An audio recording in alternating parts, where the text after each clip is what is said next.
Good morning, St. Julia. A moment in Black history. We began this series and it made me recall something from a couple of years ago where there was a senator, Senator Steve King from Iowa, who with his infinite wisdom went on to say he could not think of anything that people of color had contributed to society. Very shocking. We have our Black History Month, and I said I don't know where he was during those 28 days because we see a lot of TV commercials. But we as a people also need to educate ourselves on the other famous or not so famous African Americans that have made significant contributions to our society, our global society. We hear about popular ones, and there's nothing wrong with that, but there are some people that have really made major contributions that this senator benefits from every day. So that we will begin. In science and technology, STEM, which we know is the future, we have a contributor that just today, each one of us enjoyed. So I say meet Granville Woods. Many people do not know about Granville Woods, but I'm going to give you a hint. Can you hear me now?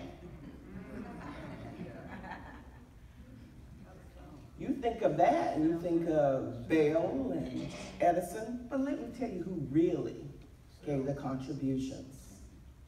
So we start with his early life. Granville T. Woods was born to Martha Brown and Cyrus Woods. He had a brother also, Myatus, who was an inventor. He was educated in Columbus until the age of 10, and of course then he had to help the family. They were too poor for him to continue in school. So he was self-educated, even though many in our communities called him Dr. Woods, and that was always a term of endearment, meaning you were very smart, you were intelligent, you were a leader.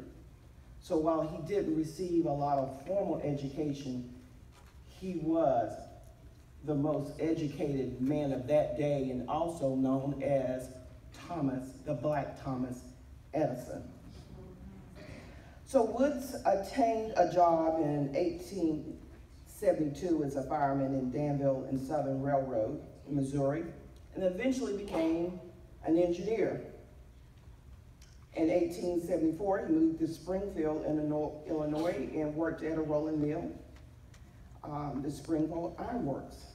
He began to take interest in mechanical and electrical engineering in the way that he could, and that meant on-the-job training. So he took a job aboard the Ironsides and within 2 years became the chief engineer of the steamer.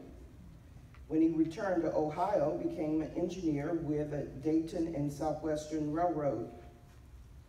In 1880, he moved to Cincinnati, Ohio, and established his business as an electrical engineer and inventor, and received the patent for one of his most or little known inventions. He invented an apparatus that was a combination of the cell phone and the telegraph. The device, which is he called the telegraphone, would allow telegraph stations to send voice and telegraph messages over a single wire. Did you have a cell phone today? Did we use it today? He sold the rights to this device to American Bell Telephone Company. In 1887, he patented the synchronous multiplex railroad telegraph, which allowed communication between train stations for moving trains, a technology that was later pioneered and developed by Lucius Phelps. Thomas Edison later filed a claim of ownership to this patent. In 1888, Woods manufactured a system of overhead electric conducting lines for railroads and modeled this after another system by famed inventor. He had difficulties enjoying his success though. Thomas Edison made many claims against his inventions. He claimed that he created the telegraph and he was entitled to just that patent. Listen to this, and it's actually very great that Judge Kirby is here. God has a plan. Woods was twice successful in the courts in defending himself against Thomas Edison's claims. After Thomas Edison's second defeat, he decided to offer Granville Woods a job.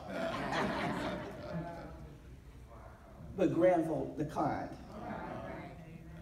Woods is sometimes credited with the invention of the third rail system, which we know all over the world is our subway system. Okay. And he was also the inventor of the air brake that we all enjoy in our cars today. So over his lifetime, he has been credited with 50 patents for inventions that include the automatic brake, egg incubator, telegraph, telephone, phonograph, safety circuits, and they go on.